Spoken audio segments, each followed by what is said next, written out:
I still think that the Heisei Godzilla films, so the Godzilla films from like 1984 to 1995, are some of the best Godzilla films out there. And I know I'm going to have a lot of Godzilla fans irate over me saying that, but personally, I believe that the Heisei Godzilla films often get more criticism than they deserve. But I just want to illustrate this picture for you of how much of a cultural reset the Heisei Godzilla films was for me as a child. So, for I think for a lot of American Godzilla fans who grew up in the 90s, especially, so many of us grew up watching the Showa era Godzilla films. So, like, my first Godzilla films I ever watched was like the original Godzilla versus Mechagodzilla, Godzilla versus Gigan, Godzilla versus Megalon, the original Mothra versus Godzilla, Monster Zero, like so many of these old Godzilla films who have like these delightfully campy, funny moments, these very interesting moments where God, giant monsters literally talk to each other.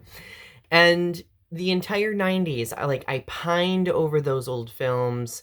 Um I also I forgot Godzilla versus the Sea Monster. That was a huge one for me, or Abera Horror of the Deep. But my parents would always bring home they rented films from like Blockbuster Video. What a throwback. And I would just love it. Like I would live on it. And then one year, I think it was like 1994 or something like that, my parents for Christmas bought me the Trendmasters Godzilla set, the Godzilla figures. So that was kind of like my introduction to the Heisei Godzilla era. Like I got figures like Batra and Biolante and Space Godzilla, and I was like mind blown. I was like, who are these characters? And then one day I was like, I think 9. This was in like, I don't know, this was like the late 90s. Mid 90s. Let's say mid 90s. My dad brought home a new Godzilla film, Godzilla versus Biolante to be specific. And I was like, ooh, this looks interesting. I watched it and I for probably 2 years could not get through the film because I found Biolante too terrifying. Of course, all the like underlying Cold War dynamics just went clear over my head. Godzilla was coming out of a volcano. I didn't know why all this was happening, but like Godzilla and Biolante were scary to me because the truth is, like, that film is so drastically different than anything in the Showa era because, like, films were advancing. And gradually, like, as I got older, like in the late 90s and early 2000s came around, finally, most of the Heisei era Godzilla films were released in the United States, and I was able to watch all of them. I watched all of them, fell in love all over again with Godzilla versus Biolante, Godzilla versus Mothra, loved all of them. And to this day, looking back, the Heisei Godzilla films have like the largest nostalgia factor with me because they were very much tied to my growing up. And I'm sure this might be the same case for um, people who might be older than me who grew up on the Showa era, of course, or people who were younger who grew up on the, Millennium era of Godzilla films.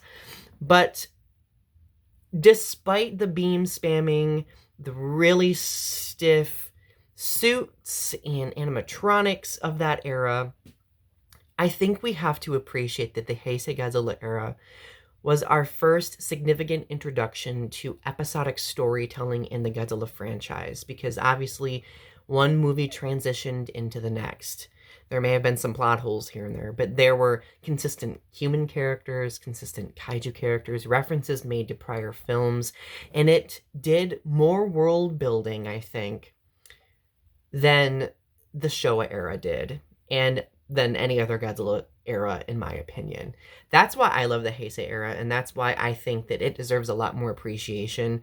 Plus, it also, especially in the 80s, takes on so many large socio-political things that are going on in the world with the Cold War at that time. And I think Godzilla being brought back to life, being revived for that era, reflected the time beautifully. Kind of like Shin Godzilla just did. That's why I also love Shin Godzilla from 2016 so much. But anyway, I wanted to take 5 minutes or so and just gush about the Heisei Godzilla films. In the comments below, let me know what you think. What is your favorite era of Godzilla films? And share your thoughts. Feel free to disagree with me. I love a good conversation. Anyway, subscribe to my channel if you haven't yet, and have a good rest of your night. Bye.